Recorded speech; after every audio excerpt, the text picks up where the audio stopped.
Selamat datang ke channel Cikgu Chong dan hari ini kita akan buat perbincangan latihan buku teks Matematik tingkatan 4 Praktis Kendiri 3.2D muka surat 82.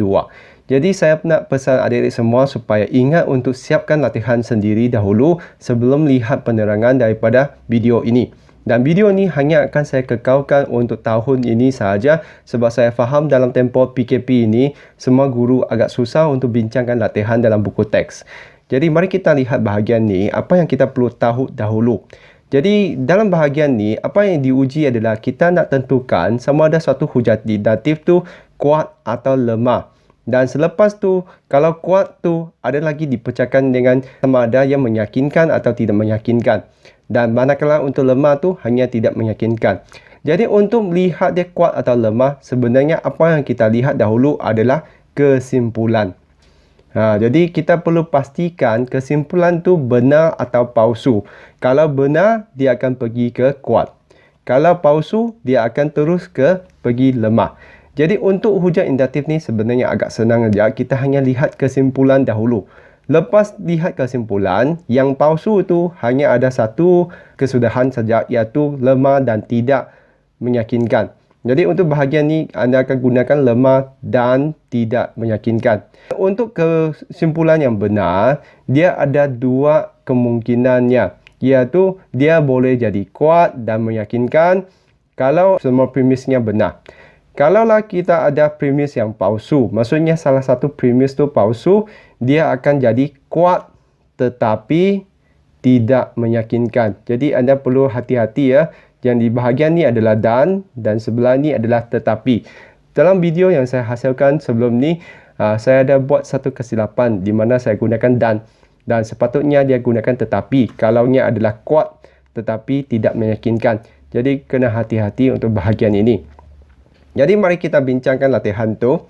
Jadi dalam 3.2D kita perlu tentukan sama ada hujah yang diberikan kuat atau lemah serta meyakinkan atau tidak meyakinkan. Berikan justifikasi anda. Jadi justifikasi anda itu adalah maksudnya apa alasan anda lah. Jadi apa yang kita semak dahulu adalah kita semak kesimpulan. Kesimpulan, semua perabot diperbuat daripada kayu. Jadi adakah benar semua perabot tu diperbuat daripada kayu? Jadi ada perabot yang boleh dibuat daripada besi atau dengan benda lain. Atau plastik pun ada sebab kita ada kan kerusi plastik. Jadi di sini kesimpulannya adalah palsu. Maka dia akan terus jadi hujah, lemah dan tidak meyakinkan. Sebab selepas dia kesimpulan tu palsu, dia mesti pergi lemah. Dan walaupun premisnya benar atau palsu tu, dia akan jadi tidak meyakinkan. Jadi alasan kita adalah kerana kesimpulan mungkin palsu. Jadi di sini kita tahu kesimpulan tu tidak semestinya palsu. Jadi kita gunakan perkataan tu mungkin palsu. Sebab tidak semestinya hanya guna kayu sahaja. Jadi itulah untuk soalan 1. Okay, soalan 2 kita lihat kesimpulan K. Jadi ini adalah gunakan hukum indeks di mana ada kurungan.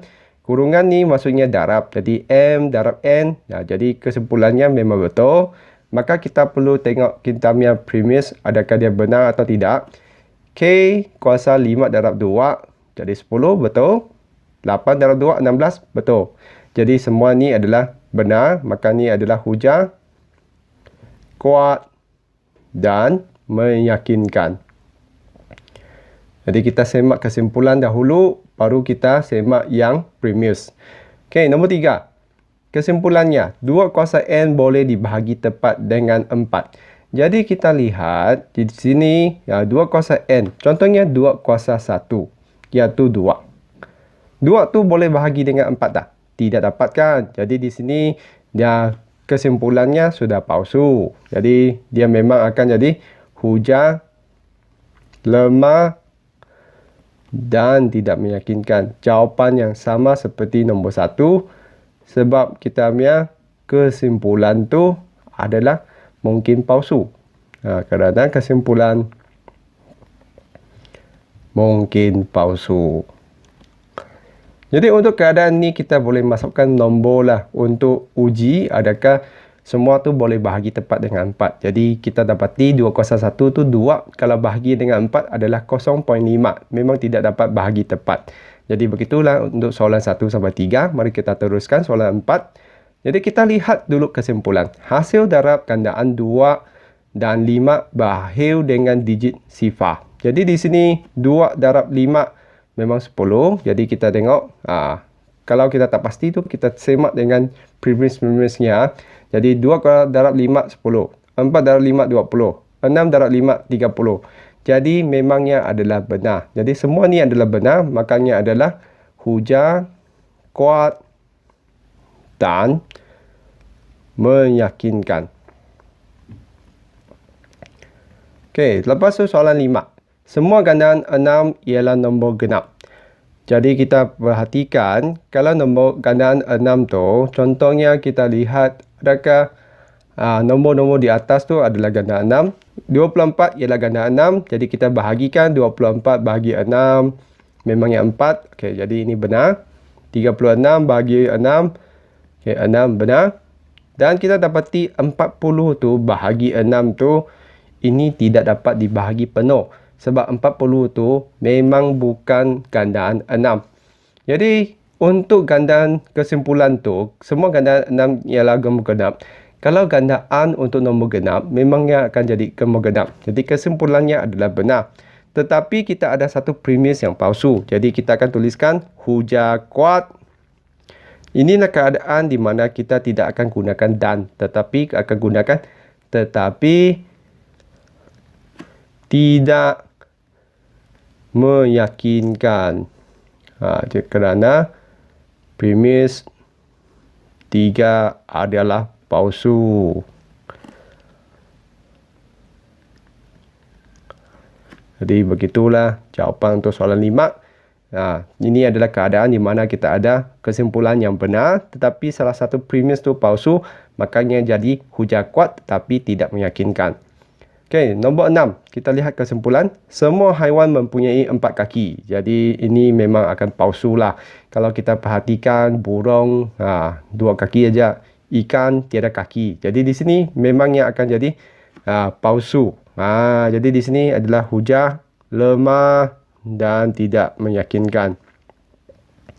Jadi untuk kes yang hujah lemah tu sebenarnya kita tak payah tengok premis sudah. Jadi kita hanya terus kepada kesimpulan. Kerana kesimpulan mungkin palsu.